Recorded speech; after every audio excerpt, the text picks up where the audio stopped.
Iran copy ಮಾಡಿದ America ಅದೇ ದೇಶದ ಮೇಲೆ ಇದೀಗ ಪ್ರಯೋಗ ಮಾಡ್ತಾ ಇದೆ. ಅತಿ ಕಡಿಮೆ ಹೆಚ್ಚು ವೆಚ್ಚದಲ್ಲಿ ಶಾಹಿದ್ 136 ಡ್ರೋನ್ ತಯಾರಿಸಿದ್ದ ಇರಾನ್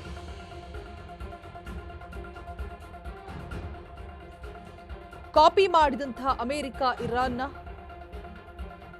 ಅದೇ ದೇಶದ ಮೇಲೆ ಪ್ರಯೋಗ ಮಾಡಿದೆ.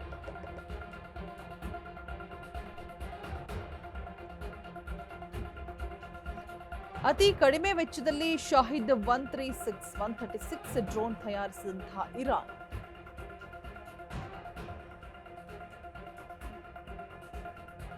ಟಾರ್ಗೆಟ್ ರೀಚ್ ಆದ ಕೂಡಲೇ ಭಾರೀ ನಷ್ಟ ಮಾಡ್ತಾ ಇದ್ದಂತಹ ಆತ್ಮಾಹುತಿ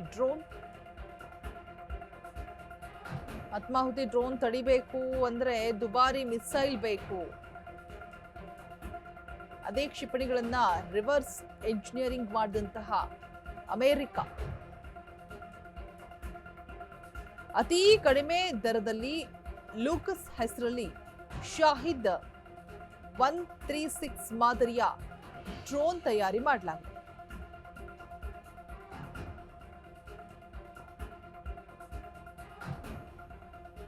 ಇದು ಸುಮಾರು 10 ಅಡಿ ಉದ್ದ 8 ಅಡಿ ರೆಕ್ಕೆ ಉದ್ದದ ಡ್ರೋನ್ ತಯಾರಿ.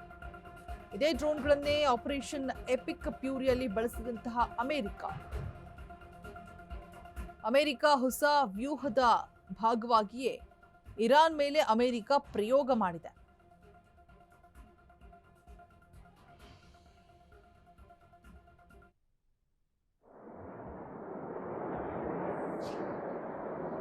ಪೈಲಟ್ಗಳಿಗೆ ಪ್ರಾಣ ನಷ್ಟವಾಗದಂತೆ ಪ್ಲಾನ್ ಮಾಡಿ ಸಕ್ಸಸ್ ಆದಂತಹ ಅಮೆರಿಕ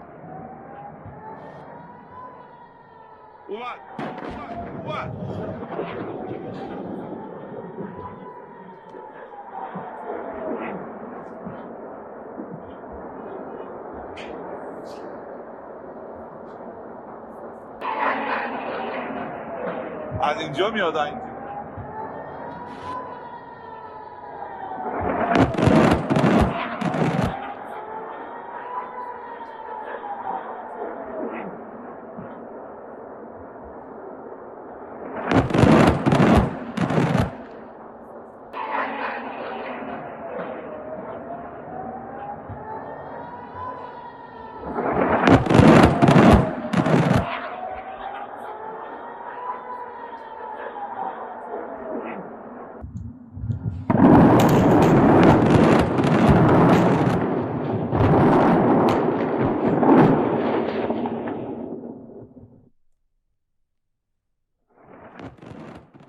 ಯುದ್ಧದ ತೀವ್ರತೆಯನ್ನ ನೋಡ್ತಾ ಇರ್ಬೋದು.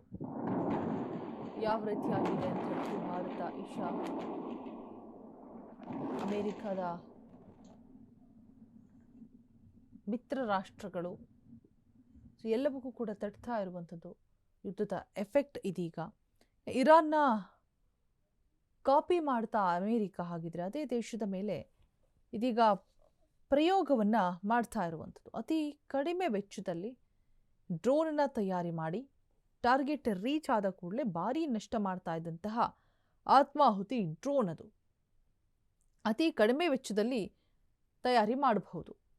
ಶಾಹಿದ್ 136 ಡ್ರೋನ್ ಸುಮಾರು 10 ಅಡಿ ಉದ್ದ 8 ಅಡಿ ರೆಕ್ಕೆ ಉದ್ದದ ಡ್ರೋನ್ ಅನ್ನು ತಯಾರಿ ಮಾಡಲಾಗಿದೆ. ಇದೀಗ ಅದೇ ಡ್ರೋನ್ಗಳನ್ನೇ ಇದೀಗ ಆಪರೇಷನ್ ಎಪಿಕ್ ಫ್ಯೂರಿಯಲ್ಲಿ ಬಳಸಿದಂತಹ ಅಮೆರಿಕ ಅದನ್ನೇ ಎಲ್ಲೋ ಒಂದು ಕಡೆ ಕಾಪಿ ಮಾಡ್ತಾ ಅನ್ನುವಂಥ ಮಾತುಗಳು ಕೇಳಿ ಬರ್ತಾ ಇದೆ. ಅಮೆರಿಕ ಹೊಸ ವ್ಯೂಹದ ಭಾಗವಾಗಿಯೇ ಇರಾನ್ ಮೇಲೆ ಅಮೆರಿಕ ಪ್ರಯೋಗವನ್ನು ಮಾಡ್ತಾ ಇರುವಂಥದ್ದು. ಶತ್ರುವಿನ ಟೆಕ್ನಾಲಜಿಯನ್ನ ಬಳಸಿ ಅದನ್ನು ಇನ್ನಷ್ಟು ಅಭಿವೃದ್ಧಿಪಡಿಸಿದ ಅಮೆರಿಕ ಸೈನಿಕ ಶಕ್ತಿ ಹೆಚ್ಚಿಸಿಕೊಳ್ಳುವುದಷ್ಟೇ ಅಲ್ಲದೆ ವೆಚ್ಚವನ್ನು ಕೂಡ ಇಳಿಸಿಕೊಂಡಂತಹ ಅಮೆರಿಕ ಸೇಮ್ ಕಾಪಿನೇ ಮಾಡಲಾಗಿದೆ ಅಂತ ಹೇಳಲಾಗ್ತದೆ. ಅದೇ ಡ್ರೋನೇನೆ ಇನ್ನಷ್ಟು ಟೆಕ್ನಿಕಲಿ ಸ್ಟ್ರಾಂಗ್ ಮಾಡಿ ಸೇಮ್ ಅದಕ್ಕಿಂತ ಕಮ್ಮಿ ವೆಚ್ಚದಲ್ಲಿ ಅದನ್ನು ತಯಾರು ಮಾಡಿ ಬಳಸ್ಕೊಳ್ಳಲಾಗ್ತಾ ಇದೆ ಅನ್ನುವಂಥ ಮಾಹಿತಿ ಕೂಡ ಇರುವಂಥದ್ದು.